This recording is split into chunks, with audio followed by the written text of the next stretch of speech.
30 seconds. That's how long it took one of my friends to complete an assignment. 30 seconds. An assignment that was supposed to take 30 minutes. And no, he's not some child prodigy or mad genius. He's just a student, like me. He opened up his Chromebook, went to Gemini, copy-pasted the questions into Gemini. Within seconds, Gemini generated a 100% accurate answer key. Without giving it a second thought, he pasted it back into his assignment and submitted it. No struggling, no thinking, no learning. And this was not an isolated event. This is the same story of millions of students in the US using AI to complete assignments. And what scares me even more is that it's normal. It felt normal. And it made me raise the question, if AI keeps thinking for us, what happens to our ability to learn to think at all? AI is everywhere, integrated into parts of our lives that we don't even realize anymore, especially for my generation.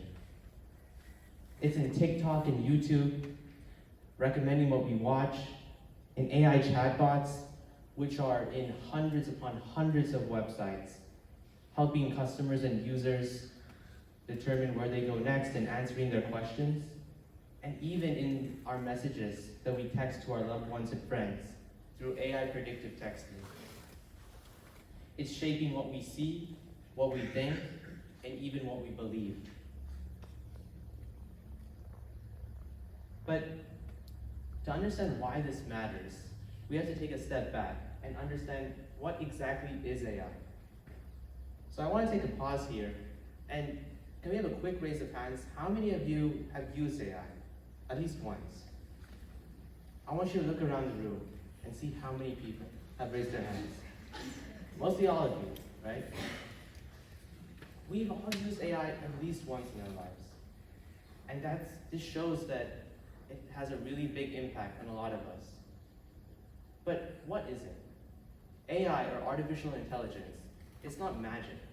It's pattern prediction. It's trained on massive data sets of millions upon millions of gigabytes on the internet. And it uses this data and makes predictions based on the patterns it sees. Now, most of this data is from us. It's our data. And it's being used in ways that we don't know about, and we cannot figure out. And it's like a mirror, but not one that you see in your bathroom, not a clean, flat one. It's more like a carnival mirror, curved, twisted. It reflects us, it reflects society, but it also amplifies our flaws and the biases in society, and parts of us that we don't really want to see. Shannon Rowland wrote a whole book exemplifying the biases in AI, in her book, AI is a Mirror. And companies take advantage of this and exploit this. An example, Clearview AI. Clearview AI scraped billions of images of human faces off the internet without consent and sold facial recognition technology to law enforcement. Meta, the parent company of Facebook and Instagram, which has millions of users in the US, especially teenager users. 40 plus US states have sued Meta, accusing them of harming young users' mental health and their well-being, and collecting data on children 13 and under without their parents' consent. And Palantir, an already controversial company with an even worse controversial CEO, Alex Karp, has been involved in predictive policing tools that have been used by US law enforcement with little transparency or public oversight. All of these examples point to one thing. These companies are not just using our data to make a profit. They're using it to hold power over our heads. They're using it to make decisions about us that affect us without us knowing almost nothing about it. And when these companies turn this data into power, and they hold this power over our heads, and we know nothing about it, this power becomes invisible. And when this power becomes invisible, our ability to help hold these companies accountable disappears. And now this technology is in our classrooms. As recently as last year, my school and many districts in my school introduced Gemini, Google's AI chatbot, to our students via their school-provided Chromebooks. And at first, we were all excited because before this, all of our teachers and we were told by our administrators that AI was absolutely banned and we should not use it at all. So we were pretty excited when we all got the chance to use it. And I remember myself experimenting with it, playing around with it, and I noticed something right below the place where you type your prompt. It said our chats won't be used to train Google's model. But that's not the biggest concern. The bigger question is, what happens to our thinking, our students' thinking, after they use AI? Multiple studies have shown that when students use AI to answer questions or on assignments and complete assignments, this leads to lower engagement in class, weaker memory retention, and overall reduced critical thinking. These skills are crucial in the learning process. And AI is getting more powerful every single day. And as AI becomes more and more powerful, the weaker, and as we keep outsourcing our students' thinking to AI, the weaker their thinking becomes. So what can we do? There is still hope. Other communities in the world, and right here in the US, have implemented solutions that have worked. And they have shown that when AI can be used responsibly when we choose to guide it responsibly. The first path forward is through human-centered AI education. This doesn't include banning AI. It actually includes the opposite. It includes teaching students how to use it. And this is through teaching them what AI can and cannot do, the biases of AI, and when to question it, and how to verify the information that they get from it. This turns AI from a shortcut to a tool, from a replacement to our thinking to an assistant. It helps enhance students' learning. Finland.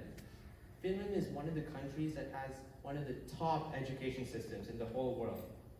They released an Elements of AI course, teaching their citizens and students on how AI functions and how to not blindly trust in it. They've included it in their curriculum to help these students understand exactly how to use AI to help enhance their learning and how to prevent themselves from hindering their learning through it.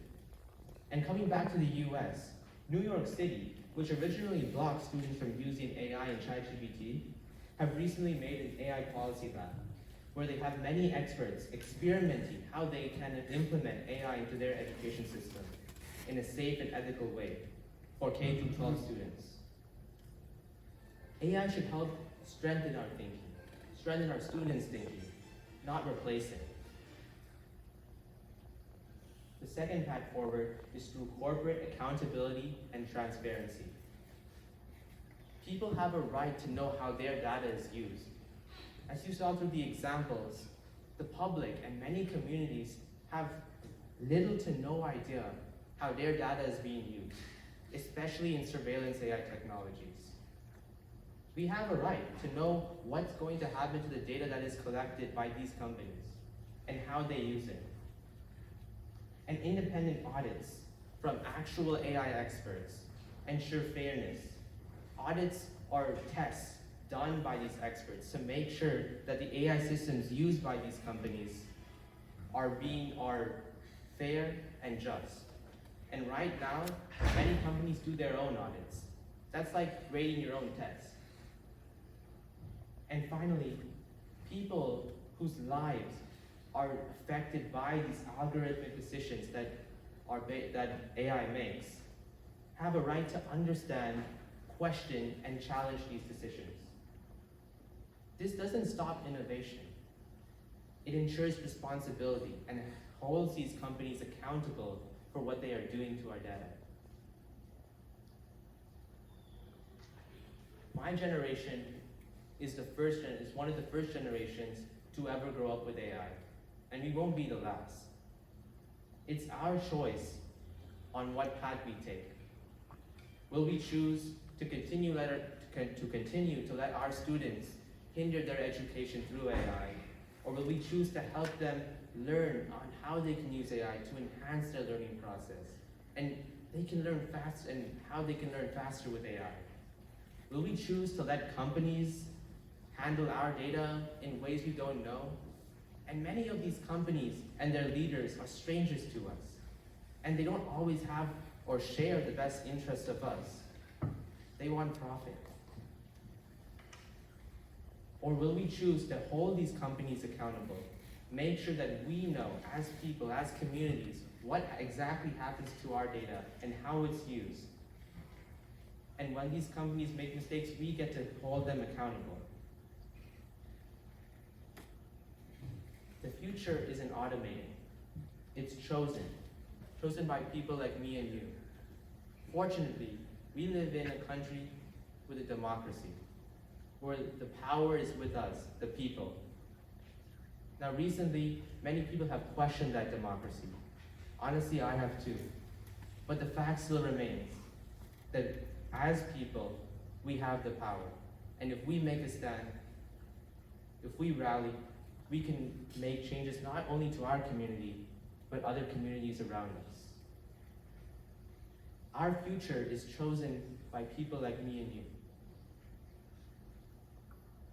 We hold the power, we alone hold the power to change our community, to help build a future that we can all thrive in, to help build a future that we can all trust in.